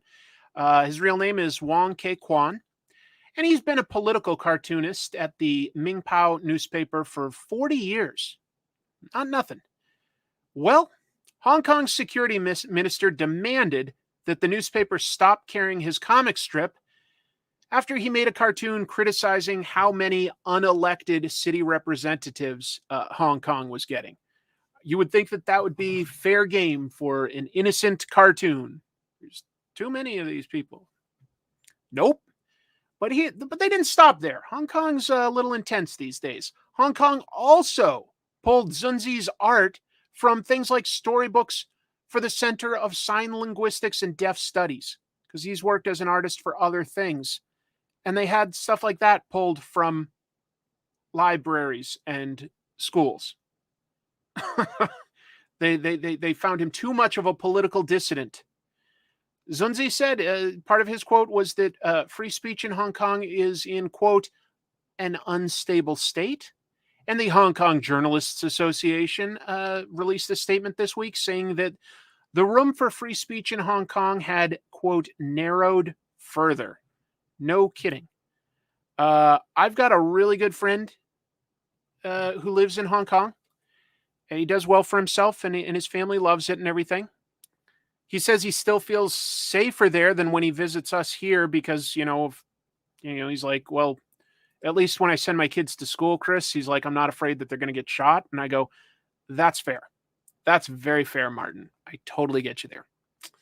But it is disappointing to see the Chinese government slowly taking away more and more of the sort of democratic way Hong Kong has been run. I like Hong Kong. It's an interesting city. I've visited it several times. I don't love seeing these changes. I don't love it. Yeah, very scary indeed. They're trying to erase his work. Yeah. It always angers me seeing governments jailing creatives for criticizing their policies. And it's not like it was brand new. He's been doing this for 40 years. I think he kind of knows the boundaries of what's acceptable. I think the newspaper kind of knew what was fair. I think, yeah. Well, that's true, EJ. I don't know that I've really heard about Hong Kong disappearing people, despite like protests there. It has to be friendly to a lot of countries because so much business gets done there. But yeah, it's not great. I would say their biggest problem up until now has been homelessness, because it's like the most expensive place to live in the world. But yeah. South Korea had a big censorship too, but I guess not something part of the mainstream media don't cared. I don't know. I can only report on the stuff that I come across. I think that that's exactly what's happening here. The definition of acceptable is getting narrower. And it's guys like this that we're probably helping to push for it to not be as narrow. Yes. Well, not quite the same thing, right? Because, of course, Esterheld and his family did get disappeared. So that's a little darker. This guy had his work pulled, which is bad. But Esterheld, I made an episode, folks, if you haven't seen it, on this South American creator and his incredible book, The Turnout. It's an amazing bit of sci-fi with an incredible bit of politics in the background. Yeah, can't even show some signs. Crazy. Talking about Esterheld, do you know that there is a Netflix adaptation of The Eternaut? No, I didn't know that. I don't think I knew that. I'll look into that. But wanted to spread the word on something like this. I hope that Zunzi lands on his feet and can find more work using his skills drawing, as he's been able to do for several decades now. There are a bunch of Image Comics creators and other comics creators, to be fair, appearing at the US Book Show. That is a new event that is going to take place next week, May 22nd through 25th. That's during the week at the NYU Kimmel Center. So, out of that, Tuesday, the 23rd, is dedicated to comics. It's all comics programming all day long. If you're in New York, this sounds pretty cool to me. Image is represented by James Tynion, Tilly Walden, Alex DeCampi. Jeff Smith is also going to be there. Chuck D apparently has a comic book out. Chuck D, Public Enemy. Man, that guy's huge. Like, I don't know. Public Enemy was big to me as growing up. I love Public Enemy. Chuck D is there. And Comic Speed says that there will be some free in-person tickets available. So you could go to the US Book Show website, and if you're available to go, you put in the code BEATCOMP, and if you can go in person, you might be able to get a free ticket when you put that in. I think that's cool. If I was in New York, that's something I would go see.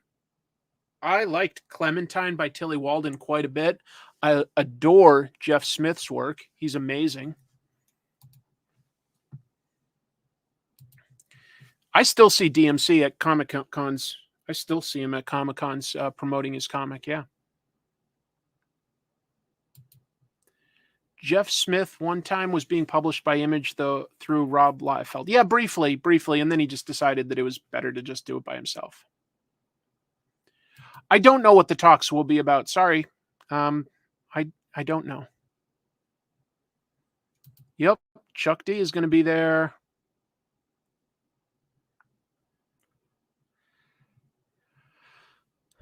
Did I miss out on the Frank Miller discussion? Yes, that was towards the beginning of the show, but you can always rewind and listen.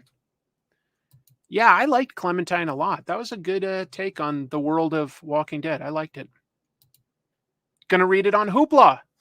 Yes, if you've got your library card, there are so many good books on Hoopla that you can read. Free. So get your library card. You can read a lot of great comics on it.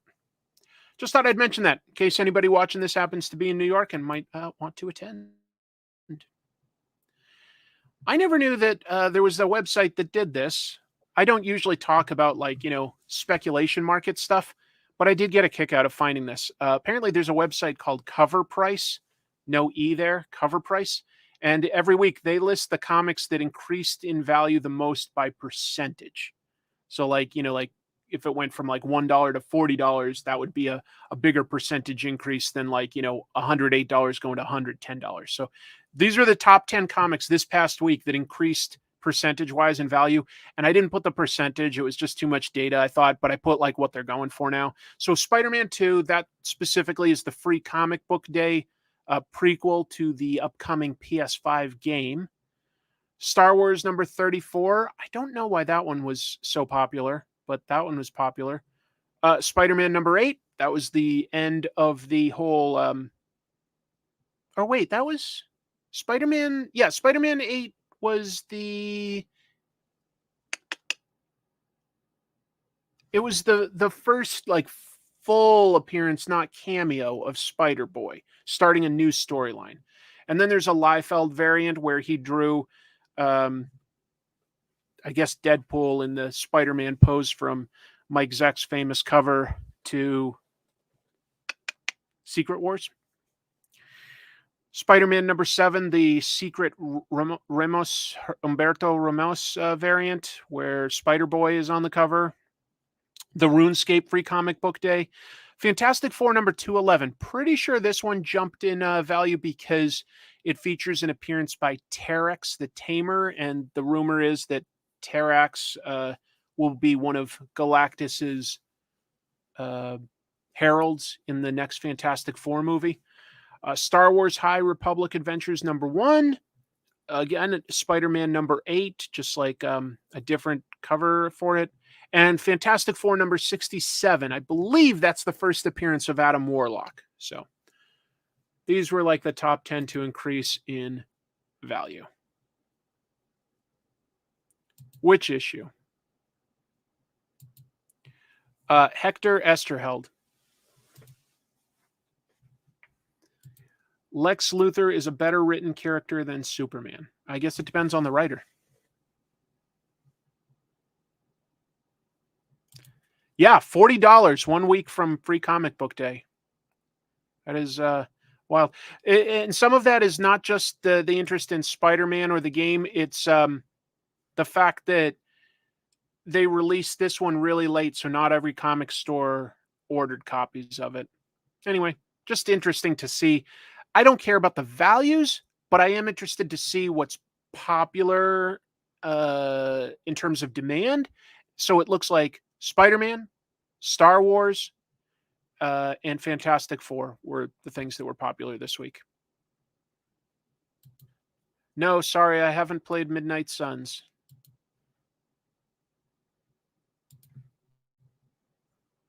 Looks like the like Marvel might be changing up its release strategy for their movies. Who knows if this is accurate or not? But Ant-Man 3 Quantumania is coming to Disney Plus this week on the 17th, so 2 days, right? But if we look at the last several MCU movies, and how long they took from debuting in the theater to debuting on Disney Plus, it seems like there's a little bit of a trend lately for it to extend. So, like, for instance, Shang-Chi was 70 days. Eternals was really close to 68. Doctor Strange 2 was the outlier here with only 47 days.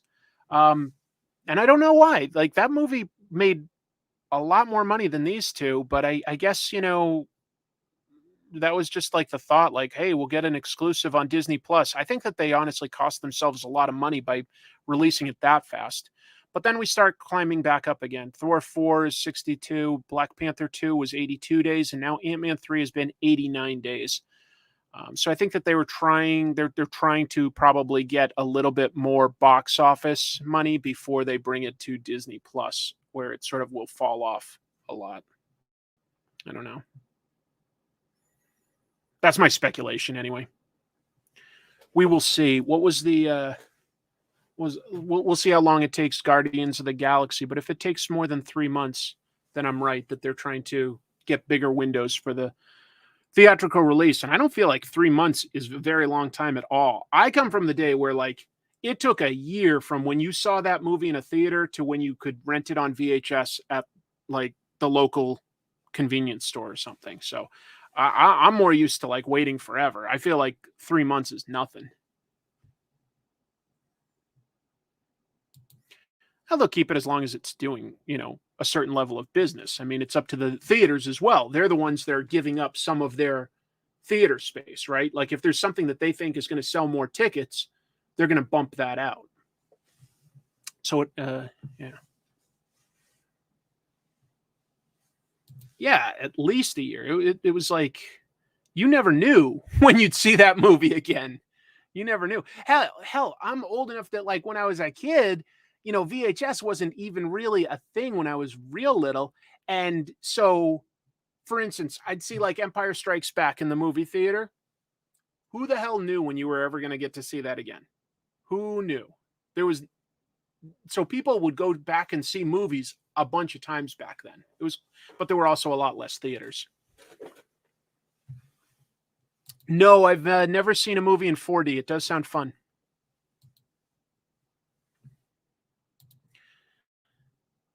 Yo, let's talk about this. This is huge. By the way, I think that this piece of artwork by Daniel Sampere is honestly gorgeous. This is a really, really nice drawing. This is Trinity. That's going to be Wonder Woman's daughter.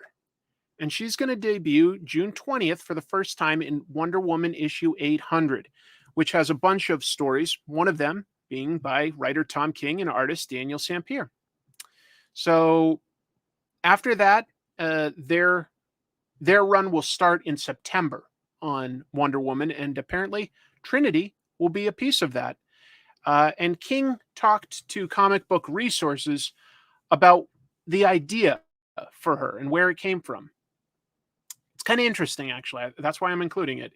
He credited his artist Mitch Gerads from when they were working together on their run on Miracle Man. No, I mean Mr. Miracle. Very different characters. When they were working on Mr. Miracle, because in that he had Big Barda and Scott Free have a kid. Anyway, so Tom King said, quote, Mitch had a great idea for doing a sort of all ages short story to follow up on our Mr. Miracle series where John, he means John Kent, and Damian Wayne, would be babysitting Scott and Barda's kid, Jack.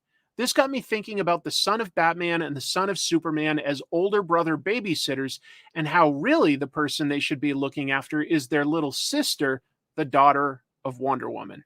And so that like spread it all. I don't know. I think that sounds fun. I think that sounds like a blast. Oh, yeah, that does remind a little bit of Adrian Palicki's Wonder Woman. That was a pilot made for Wonder Woman that never got aired. They didn't pick it up. But she did wear like full pants, not like, shorts or anything like that. And it was mostly blue. So I see what you're talking about. I like that it's mostly blue. Ryan, thank you so much for the super chat and the kind words. I hope to figure out how this 3 seashells work too. I'm such a mess without it. Such a mess. Did Mr. Miracle have a whip? Was it zesty and tangy? I don't know, but Trinity has 3 lassos apparently. I don't know why she needs that. Yeah, metaphorical sister. But you know what? We do live in a time where Batman and Superman each have a kid. It does make a certain amount of thematic sense for Wonder Woman to also have a kid. I don't know if this means, that she'll be born from clay or what. My understanding is that like this is her at something like age 18 or 19, and that's going to be in the future. That she'll be like, a baby or an infant in the present day. And we'll see some of the stuff in the future as well. That's my understanding. Let's see. Magic K says, good idea, but I feel it's unfair to Lyta Trevor Fury, the original Wonder Woman daughter. Well, I can understand. It's a different take on the idea. It's a different take on the idea. So, we'll see. Thank you for the super chat, though. EJ says, I remember E.T. took almost 10 years to come out on home video. It did seem to take a long time. I definitely remember. Don't know who the father is. Maybe there's no father. In a lot of the mythology, Wonder Woman doesn't have a father. So Greek god stuff. It could be magic. Don't know. But I like the name. I like the idea. I like the look. I was kind of excited. And I like the idea of, I think a story or honestly an ongoing series of short stories where John and Damian have to be babysitters to like a superpowered toddler or something. Sounds awesome. I would read that. Do it Archie style. I don't care. That sounds great. Yes, Chris. No, it's not Chris Pine. It's the guy Chris Pine possesses that's the father. Yara is right there. Such a shame to move on to the next thing. I don't think that they're getting rid of Yara. It's just that Tom King is writing the main Wonder Woman story, and he had an idea for a new storyline that will involve this character. If other people want to take up using Trinity, that's going to be up to them. I think there's room for all of it. It all depends on a writer and their execution.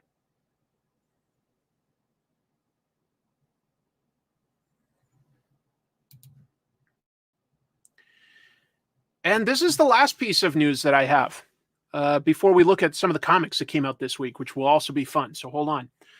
But this is one of the costumes that George Reeves actually wore on the Adventures of Superman TV show. That was a live action TV show that ran from 1952 to 1958. And it is being auctioned off. Now, it is going to be on Heritage Auctions. They do a little bit of weird stuff there in terms of goosing their numbers, supposedly. I've seen a lot of YouTube videos to that effect, that they do some sneaky stuff. That said, this is way out of my budget, so I don't care because the reserve price is $80,000. So it goes up from there. $80,000. This is a live auction that will take place on June 2nd. They also have a bunch of other screen worn outfits, including like original series Star Trek uniforms and Adam West and Burt Ward's Batman and Robin suits. Now, when you look at this, it is worth knowing this show was filmed in black and white, and this is not the original Superman logo that was worn at the time. Okay. George Reeves, he seemed like he was a nice guy, to be clear. At the end of every season, he would take off the Superman S shield and give it to a sick kid. Sort of an early Make-A-Wish type thing. So that is like something from that era that they like re-sewed onto it for this. If you look at it, to be honest, it's got like some weird pit stains, and it's not just a shirt like this tucks under the junk. It also comes with a padded suit to wear underneath it. I don't think if you bought this, I would recommend wearing it. I would not wear it. Oh man, I don't know. They probably did make a bunch. Does it come with the girdle belt? I don't know if it had a girdle belt. It does have a muscle suit. It does have a like sort of an early padded muscle suit that was worn underneath.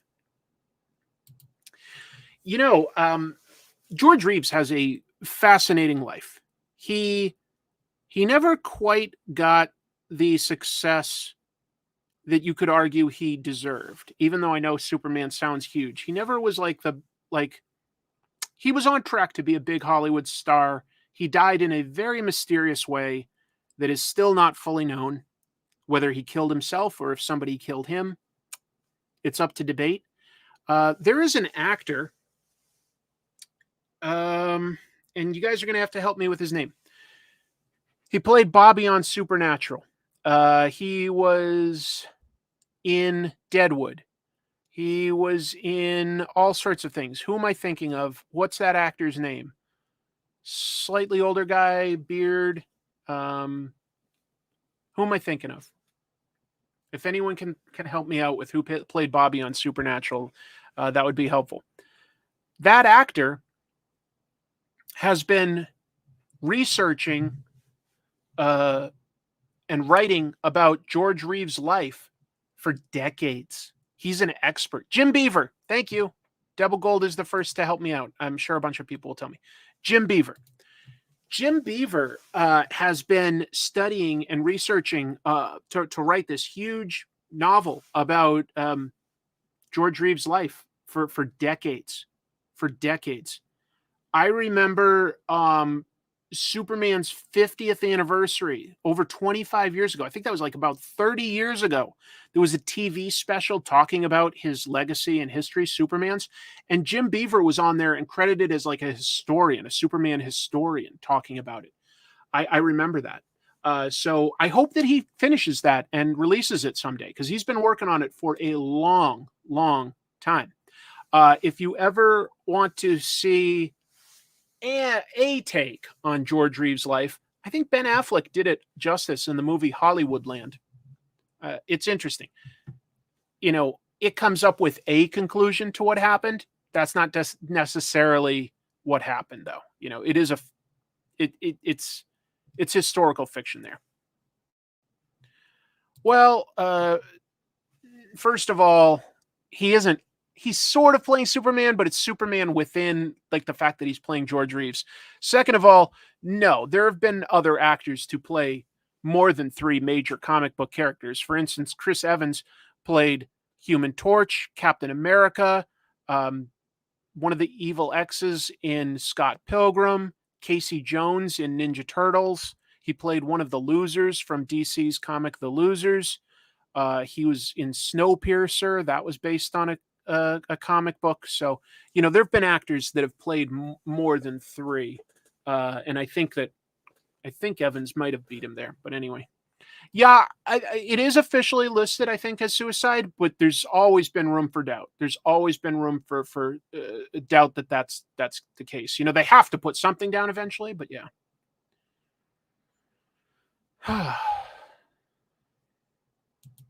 don't know why I just felt so exhausted there. But Hollywoodland is a good movie. It is a good movie. And I hope that someday we do get to see Jim Beaver's book about George Reeves. So, Jim, if you're watching, just know that you've got at least one person ready to buy that book. Let's go ahead and add something to the stream here. We're going to talk briefly about the comics that came out this week. Yeah. And I won't go into too much detail. It's mostly just recommendations here. But I've been trying some more of the Dawn of DC stuff. I picked up Spirit World.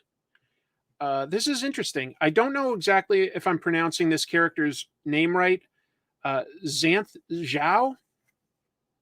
Zanzhao? I don't know. They are a person who has lived in the spirit world, and in this first issue is working with Constantine, or Constantine, if I go by Alan Moore's pronunciation, to rescue the Cassandra Cain Batgirl from having fallen into the spirit world. So it deals with somebody that has some ties to magic, not quite a sorcerer though, not a sorcerer like Constantine.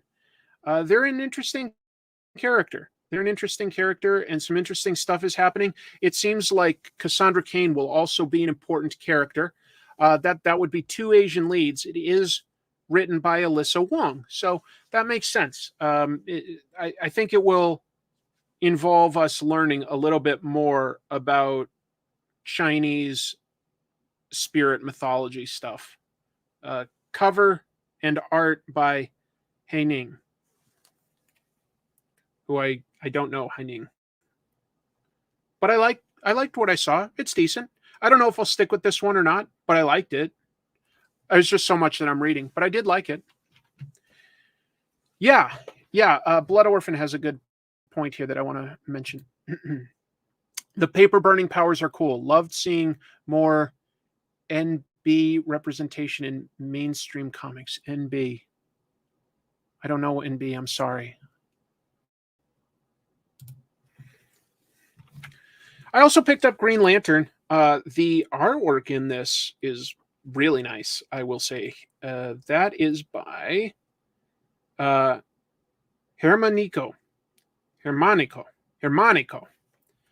And it's like most Dawn of DC things, a soft reboot to Green Lantern. Hal Jordan has decided to quit working for the Green Lantern Corps and defend Earth, or at least stay on Earth. And he gets a job working for Carol Ferris and is working on repairing that relationship. You get to know who he is, and he acts heroically without his powers initially. It's cool. And there's a backup story with Jon Stewart. I like this quite a bit. Oh, NB is non-binary. Doi. Yes. And the character is non-binary, which cool. Like that, it makes sense at this point that we would get somebody that is in a prominent book. I hadn't picked up Amazing Spider-Man for a while because the story felt like it was slow pedaling its mythology, right? Well, I heard that in issue 24 or so that started picking up again, and that issue 26 is going to have like some sort of, big death. So I picked up 25 to see what the story is, and I have to admit I did like it. I didn't want to like it because I sort of bailed on this book, but Spider-Man was fighting a god that took him to a parallel dimension, okay? A dimension where you can anybody can sort of use runes to create magic. Spider-Man had like defeated this god, or like Mary Jane basically like sent Peter Parker back to his world, which defeated the god. And Mary Jane was left behind, okay, with a guy named Paul. Here's the thing. The time in this dimension passes faster than in our dimension. So while Spider-Man was working very hard and fast to come back and rescue her, 4 years pass of her and Paul together, surviving against, monsters and stuff like that. They come across a pair of kids that they basically have no choice but to adopt. She doesn't know when Peter's coming back. It's been 4 years. She starts a new relationship and a new family. it makes sense, and it's tragic as hell. Spider-Man does come back eventually and saves them, like brings them back, but it's so tragic. It's so tragic. So I don't know. I kind of liked it. We will see what happens next week because they were also fighting this acolyte of the god who gets like sort of reborn with the god's powers. So he's coming after Spider-Man next issue. Danger Street, folks. This is the nuttiest book, and God bless Fornes for this ridiculous but eye-catching cover. It has really nothing to do with what's going inside, but it does catch your eye. But this is also issue 6, and to catch you up on this story is next to impossible because it involves 13 different characters from DC Special issue 1, a book in the 70s that would introduce new characters. Now they're all crossing over into one epic storyline. All I can say is it's good art by Jorge Fornes. It is a wild story that goes in all sorts of directions and involves both like superheroes and non-superhero characters all within the same world. Magic, aliens, it all takes place. Just street level cops. I do recommend it. It's crazy though.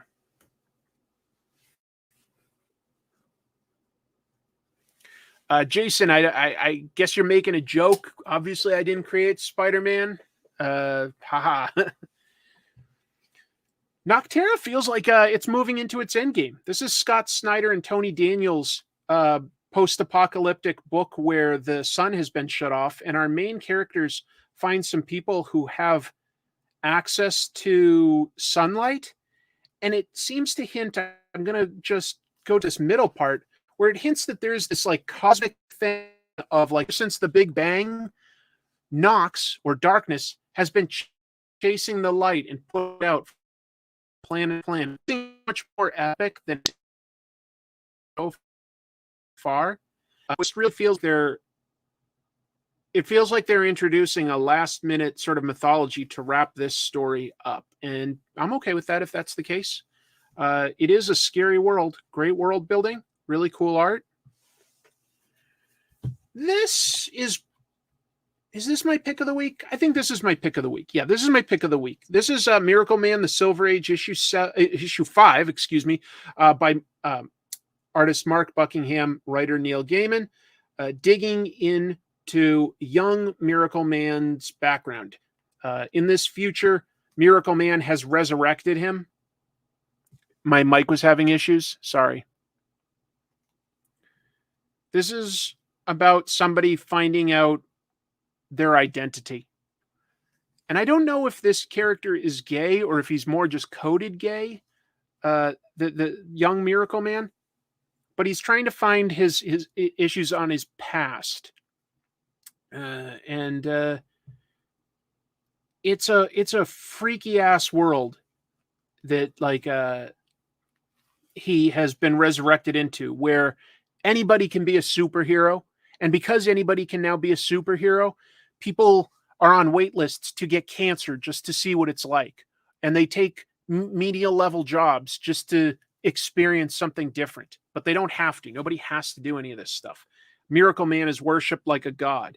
It's a freaky world. And then one cool thing is for the first several issues, first 3 issues had originally been done back in the late 80s, right? And Mark Buckingham included his original pencils in the back.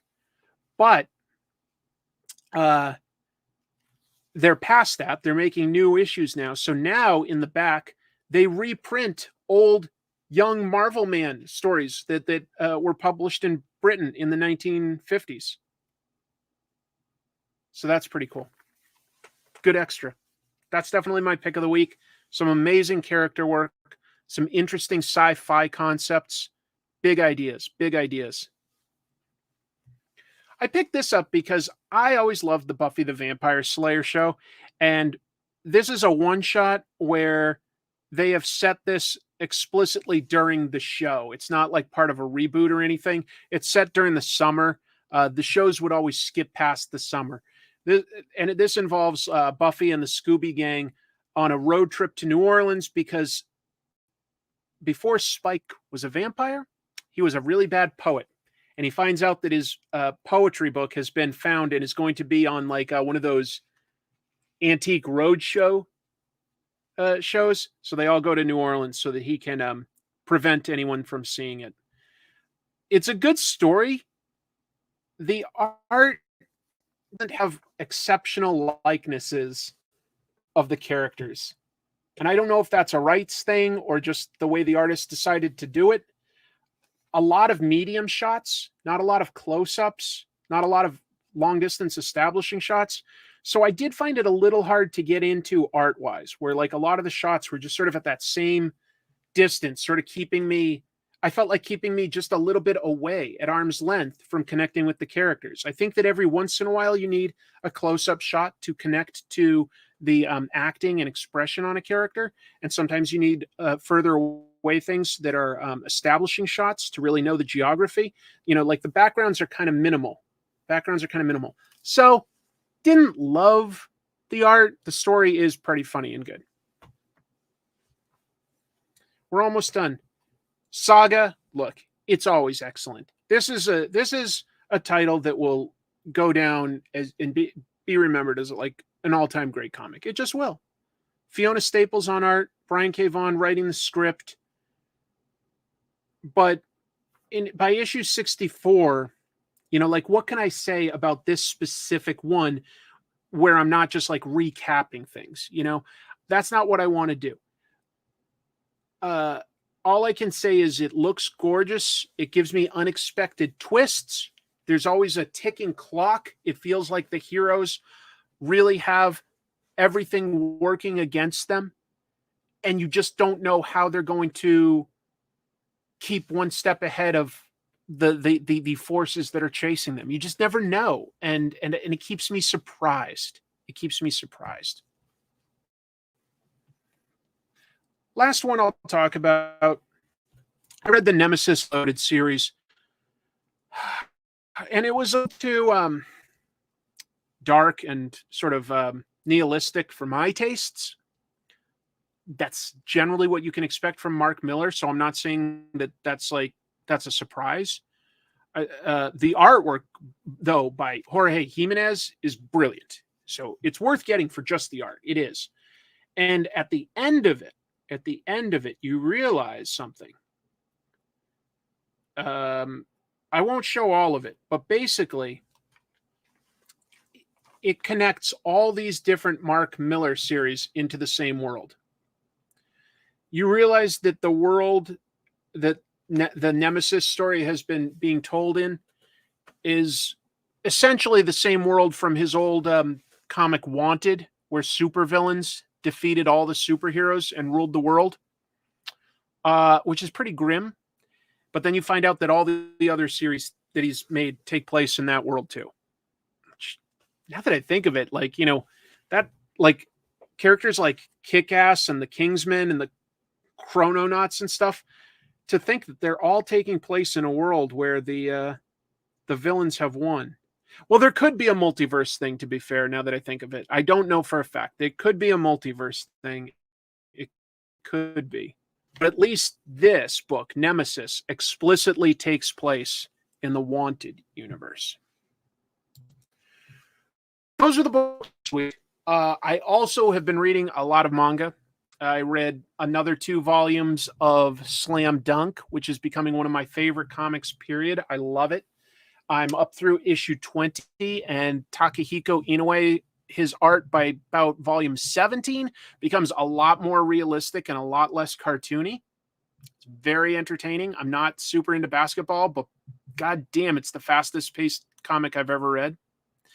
I read the latest issue of My Hero Academia, which had a great battle scene, but it was with a new character. And I'm like, can we please refocus on the main character, Deku? Like, just this book, I love the world that they've created, but it's gone off the rails in terms of just focusing on tons and tons of superheroes and supervillains. And I'm like, can we please focus on the main character and his classmates that we started with for the first like 10 volumes or something. Anyway, we're nearing the end game on that. I also picked up the latest volume of Tokyo Revengers, but I haven't had time to read it yet. Well, is there anything you all are reading that I should have been reading that I'm missing out on? Always curious to hear about that. Do I have the lighting? I still need to work on the lighting. I put another filter up here, and so it's a little darker today, but it still has like a harsh light on my forehead here, and then this is all in dark. Boy.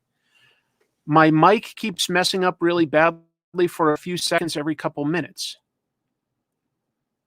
Okay. Is everybody experiencing that? Because so far, one person has said that.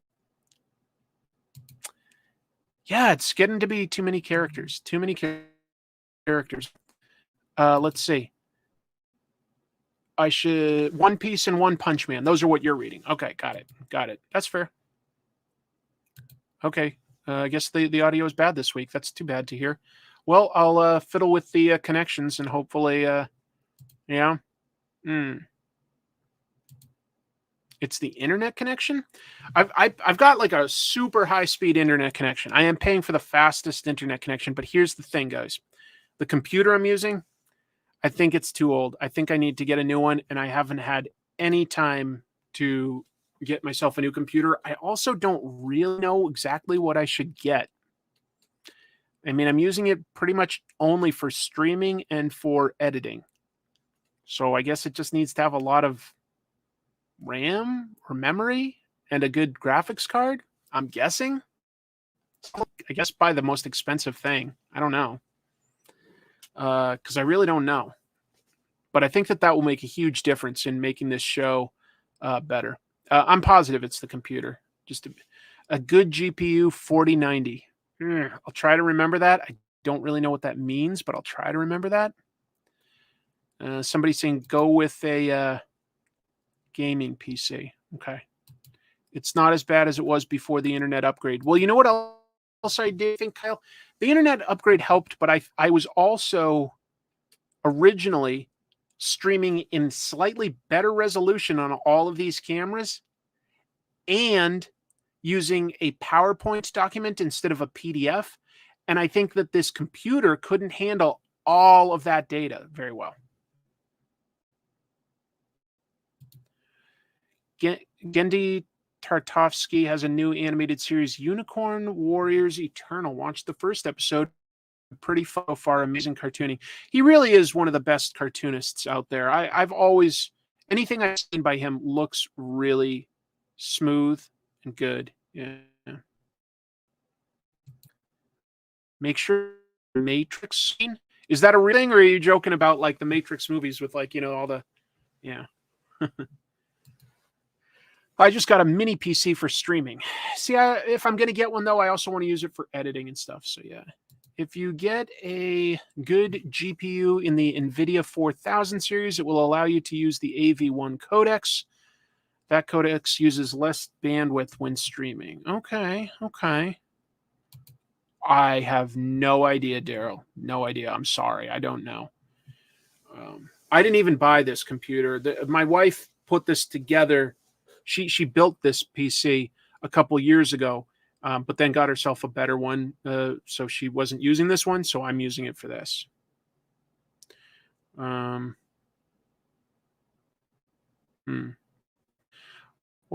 I'm wanting some money to get something good, at least last me a while. So I guess what I was thinking of doing, if I'm being honest, if I drive down to Oregon, go to like Portland, there's no sales tax. So I could get like a good machine there and skip on the sales tax, but I wouldn't really know where to go other than Best Buy and just be like, all right, what's your top of the line? I don't know. Well, I can't really swap PCs with Chrissy because, you know, first of all, she buys her own computers and she has to use them for work, and she works from home. She does graphic design. So I can't really take something from her. I don't have tech friends. That would be lovely if I just had a tech friend. Get Henry Cavill. Okay, I mean, that's a good... Yes, I should call up Henry Cavill. Buy me dinner? No. If I come to Portland, you can buy me a whole computer. Just kidding. My big day out. Gee whiz. Look at me. I'm going to get one of them newfangled computers. I'm going to be adding, multiplying, even dividing. I tell you what, I'm going to get one of them new machines. It's going to have them keys that look like a typing writer. It's going to be great.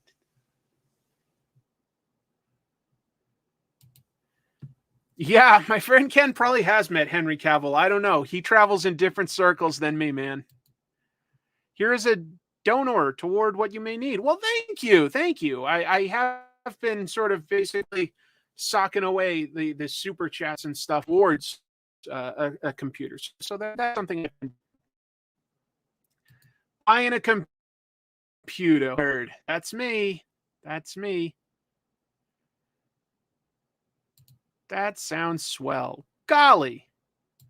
A reel-to-reel computer from the 60s. I think that they were even before that, but yeah. Well, I think that that's everything I have to talk about comic book-wise.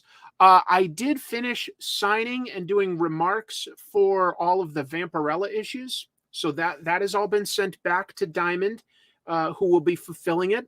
Some people are also getting them graded and stuff like that. So that will be going out. And then this week, I'm also going to box up the Infotrons and comic tropes pins for those. And so we're nearing the end game for finishing all the fulfillment. I know a lot of people have already received their comics, which is just great. Hey kid, stop all the downloading. I'm a computer. Let's see. So yeah. I think aside from that, that's about it. Yeah. Like health-wise, I'm still in a lot of pain. I do edit slower because like I can't use this arm very well for like doing most typing and stuff, which you have to do for some of the editing, but that's okay. You know, I can manage. I break it up into chunks, and I definitely plan on having you guys the redone new comic tropes episode out this week, and I think it'll be a great one. I really do. I think it'll be an awesome one. That's so cool. Oh, I'm glad to hear that. You received it? That's so great. That's so great. Should have asked Larry Hama if he had seen the Fencer film G.I. Joe shorts. Well, you know what? Larry Hama just was announced this past week. He's going to be coming to a Comic-Con here in Washington just next month. And I got the day off. I'm so excited. I'm going to go see him again. And I plan on buying a piece of his artwork this time because he always brings artwork. So anyway, I'm working on my health. Thank you all for being here on the show. That makes it a lot of fun. I will be here next week with some more weird comic book news and reviews. Until then, you know your marching orders. Keep reading comics. Double salute. Take care, everybody.